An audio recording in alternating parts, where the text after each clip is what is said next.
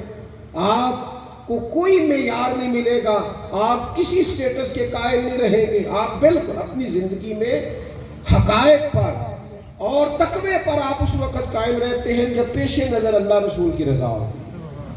اس کو فوقیت دیں، ادھر توجہ رکھیں. آپ خود بخود محسوس کریں اگر اللہ کو منظور ہوا تو لوگوں کے دلوں میں بھی محبت پیدا فرما دے گا، اور اگر نہ بھی منظور ہوا تو کسی کی زیادہ شہرت ہونا اس بات کی دلیل تو نہیں کہ اللہ اس سے زیادہ راضی ہے، یہ اس کی دلیل تو نہیں. دعا فرمائے اللہ تعالیٰ اپنی رضا عطا فرمائے، وہ کرم نصیب کرے، وہ فضل فرمائے، وہ ہم سے درگزر فرمائے. بہرحال بات ختم کرنے کی طرف آ رہا ہوں. نسبت کا بہانہ لگا کے بھی بڑے لوگ بے عملی کرتے ہیں اور زیادہ کرتے ہیں. سب سے قریبی نسبت نبی پاک سے امام حسن اور حسین کو حاصل ہے، سب سے قریبی.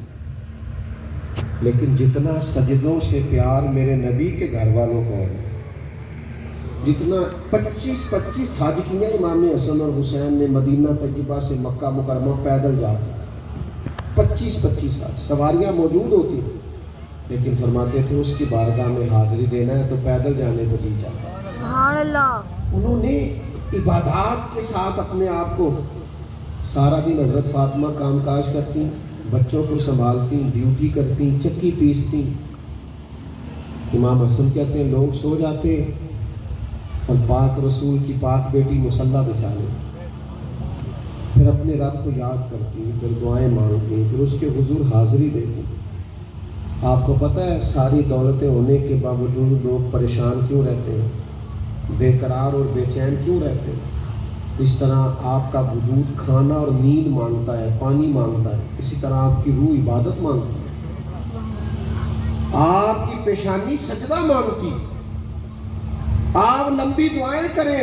یہ جو ٹینشنیں لوگوں کو بتاتے ہیں اور پھر وہ بعد میں مذاق بناتے ہیں کہ فلانا بھی آیا تھا جی میں کدھر کدھر جاؤں. ہمارے دین نے ہمیں کہا ہے نہ بتا لوگوں کو تو اللہ رسول کو بتا، وہاں بتا جہاں تیرا راز بھی رکھا جائے گا، تیری عزت بھی قائم رہے. ذاتی اور نجی تو کبھی دنیا داروں سے نہ کرے، رب رسول سے کرے. کرم نوازی ہو جائے گی، فضل ہو جائے گی. لمبی دعائیں مانگنا، اللہ کی بارگاہ میں حاضری دینا اور اپنے آپ کو مصلی سے وابستہ رکھنا، یہ حضور کی اولاد پاک کا طریقہ ہے. ہماری ہر شے آباد ہے. مجھے ایک دوست نے تھوڑے دن پہلے ایک مجاہدہ پوچھا، کہنے لگا کوئی مجاہدہ بتائیں. میں نے کہا مجاہدہ یہ ہے کہ آپ نے 30 منٹ موبائل کو ہاتھ نہیں لگانا. لیکن وہ ناکام ہو گیا 12 منٹ کے بعد. کیا زندگی ساری سکرینوں کے اندر ہے؟ اب تو ڈاکٹر کہنے لگے لوگوں کی نیند نہیں پوری ہوتی کیونکہ موبائل تکیے کے نیچے ہوتا ہے، ہر وقت وہ دماغ میں چلتا ہے، اس سے جان چھوٹے گی. نماز کے دوران بھی میں دوستوں سے کہا کرتا ہوں کہ نماز پڑھنے لگو تو اسے سائلنٹ بھی نہ کرنا، اسے بند کرنا، کیونکہ یہ ہلے گا تو پھر بھی توجہ تقسیم ہوگی، خیالات بکھریں گے. خدا رہا کچھ وقت اللہ رسول کی بارگاہ میں گزارے، اپنے معاملات اپنے رب کی بارگاہ میں عرض کریں. کس طرح زندگی کے شب و روز گزریں گے اگر روحانی طور پر کمزور ہو گئے؟ 9-10 محرم کی درمیانی رات عمر ابن سعد نے آ کے کہا امام علی مقام سے 2 ہی باتیں ہیں، یہاں جنگ کریں گے یا آپ بیعت کریں گے. اچھا ایک اور بات بھی یہاں کر لوں آپ سے، یزید تو ظاہراً کلمہ بھی پڑھتا تھا، کبھی کبھی جمعہ بھی پڑھا دیتا تھا دمشق کی جامع مسجد میں، لیکن چونکہ بدکار تھا، بے حیا تھا، اہل نہیں تھا، تو امام حسین نے جان قربان کر دی. لیکن اس کے ہاتھ میں ہاتھ، تو یہ جو لوگ شرابیوں کبابیوں کے ووٹر بنتے ہیں یہ بتا سکتے. سنیں جی بات سنیں، میں گفتگو کا اللہ آپ کو سلامت رکھے، میری بات پر توجہ کریں. میں جو بات کر رہا ہوں وہ بھی تو لبیک ہی ہے ماشاءاللہ، آپ کے جذبات کی تو عکاسی کر رہا ہوں میں. ہاں میری بات پر غور فرمائیں، تھوڑا سا نہ سنیں، چیزوں پر غور کریں. ہم سارا سال لنگر امام حسین کا پکائیں اور فکر یزیدی کو سپورٹ کریں. تھوڑا سا غور کر لیں نا آپ. وہ تھوڑے دن پہلے نا ہمارے ایک سابقہ وزیر اعظم صاحب نے کہا،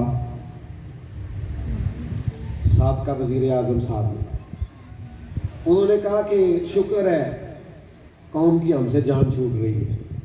میں کہ نہیں، تھوڑی غلط فہمی، ایسا کدو تھوڑی جان چڑھنی. الیکشن آ لین دیو، اسی دروازے اگے جلیبیاں والا بھی بانا ہے تے کرسیاں بھی لانیاں نے تے تہاڈی خاطر ایک دوجے نال لڑنا بھی نہیں. کیا بات کرتے ہو؟ اس ملک کا صرف ایک حل ہے اور وہ یہ ہے کہ نظام مصطفیٰ کا نام، جس مقصد کے لیے یہ وطن بنا. اگر جمہوریت کے لیے پاکستان بنا تھا تو انڈیا میں تو جمہوریت آج بھی زیادہ اچھی ہے. پھر کیا ضرورت تھی سڑکیں پکی کرنے کے لیے؟ اگر ہم نے بنایا تھا تو سڑکیں تو بڑی جگہوں پہ پکی ہو رہی ہیں. پوچھو قائد اعظم سے کیوں بنایا، علامہ اقبال سے پوچھو کیوں. پاکستان کا مطلب کیا؟ لا الہ. تمہوں کنے دسی یہ گل؟ اسی کی آئی نہیں سو تحریک پاکستان، کس نے بتایا؟ کوئی اس کا معنی یہ ہے، کوئی بتائے چاہے تو خدا کے بندو پھر آپ صحیح رستے کی طرف سفر فرمائے نا. آپ فکر امام حسین کو سمجھیں. لوگ دین کو مسجد تک پابند کر. مجھے ایک دفعہ ایک صاحب نے کہا کہ مولویوں کو سیاست کی بات نہیں کرنی چاہیے. میں نے کہا بالکل ٹھیک ہے، سیاستدانوں کو بھی دین کی بات نہیں کرنی چاہیے. ان کو منع کر دو آج کے بعد دین کا کوئی جملہ زبان سے ادا. او خدا، میں کسی سیاسی اکھاڑے میں اترنے والا نہیں، میں نہیں اترنے والا، لیکن میں اس بات کا قائل ہوں. مجھے جب بھی لوگ کہتے ہیں نا ووٹ ڈالنے چلے تو میں کہتا نہیں جاتا بھائی. وہ کہتے ہیں یہ امانت ہے. میں نے کہا جب کوئی امانت دار ملے گا دے دیں گے. اب ایسے کو دینے کا کہ جو امانت دار ہی نہیں. ہم نے تو ہر دکھ کو محبت کا تسلسل سمجھا ہے. ہم کوئی تم تھے کہ تم سے شکایت کرتے کی محبت تو سیاست کا چلن چھوڑ دیا. ہم اگر عشق نہ کرتے تو حکومت کرتے. اپنی زندگی کے اندر خودداری پیدا کریں. آپ کہہ تو سکیں، زبان سے 2 جملے کہیں تو صحیح کہ یار تو دین کی بات بھی تو کرنا، حضور کے نظام کی بات بھی تو کرنا. بہرحال اپنی بات کو سمیٹتا ہوں. 9-10 محرم کی درمیانی رات عمر ابن سعد نے حضرت امام علی مقام رضی اللہ تعالیٰ عنہ سے کہا کہ یہاں بیعت کریں آپ یا جنگ کے لیے تیار. 9-10 محرم کی درمیانی رات امام حسین رضی اللہ تعالیٰ عنہ فرمانے لگے ایک رات نکالو، صبح بتاؤں گا. وہ چلا گیا. اس نے کہا ٹھیک ہے صبح آ جاؤں گا. صبح کا وقت طے ہوا تو حضرت عباس رات ہی کو امام حسین کی بارگاہ میں آئے. عرض کی حضور صبح جو آپ نے فیصلہ کرنا ہے مجھے ابھی سے پتا ہے. آپ نے بیعت تو کرنی نہیں کہ یہ رات کی مہلت, یہ بڑے عجیب لوگ ہیں پتہ نہیں کیا سوچیں گے. تو امام حسین رضی اللہ تعالیٰ عنہ فرمانے لگے عباس تیرا کیا خیال ہے؟ میں نے سوچنے کے لیے وقت مانگا ہے, سوچنے کے لیے وقت مانگا. حضور پھر کس لیے؟ تو امام علی مقام رضی اللہ تعالیٰ عنہ فرمانے لگے کہ یہ بات میرے امام کی بھولنا نہ, اس کا درد دیکھو اور اس کا حسن دیکھو. امام حسین کی مقدس آنکھوں میں آنسو چمکے اور فرمانے لگے عباس تمہیں پتہ ہے نا مجھے سجدوں سے بڑا پیار ہے. سجدوں سے بڑا پیار ہے, سجدوں سے. فرمایا ایک رات اس لیے میں نے چھوڑی ہے کہ میں راج کے اپنے رب کو سجدے نہ کر دوں. امام حسین سے پیار کرنے والوں ایک رات نکالو نہ یار سجدوں کے لیے. نہ پتہ ہو کسی کو بھی, ہمیں پتہ ہو یا ہمارے رب کو پتہ ہو, کوئی ایک رات, کوئی آدھی رات, کوئی چوتھا حصہ, کوئی تہجد کا بیلا, کوئی ٹائم نکالو نا سجدوں کے لیے. امام علی مقام کہتے ہیں مجھے سجدوں سے ہم پریشان لوگ ہیں, میرا سارا ملک الجھا ہوا ہے, قومی وحدت کی ضرورت ہے, ایک دوسرے پر اعتبار اٹھ گیا, ہمیں مصلی کے قریب جانے کی ضرورت ہے, اللہ سے رجوع کرنے کی ضرورت ہے, اپنے مالک سے مدد طلب کرنے کی ضرورت. خدا را اپنے دل کو, مزاج کو اس طرف لاؤ کہ ذوق عبادت والا بنے. اپنی ساری گفتگو پھر دہراتا ہوں, ایک تو اپنے گھر میں ٹائم دیا کریں, بچوں سے شفقت کریں, ان کی تربیت کا خیال کریں, اور پھر اپنے بچوں کو سہولیات کا عادی بنانے کی بجائے محنت کا عادی بنائیں. اور پانچویں بات آپ کی خدمت میں یہ عرض کی ہے کہ ہمارے محبوب کے خاندان نے ہمیں بتایا ہے کہ انسان کا مصلی سے, عبادت سے کتنا گہرا رشتہ ہونا چاہیے. دعا کرتا ہوں جو میں نے کہا ہے اللہ قبول فرمائے, اور جہاں بھول گیا ہوں اللہ درگزر فرمائے. وما علینا الا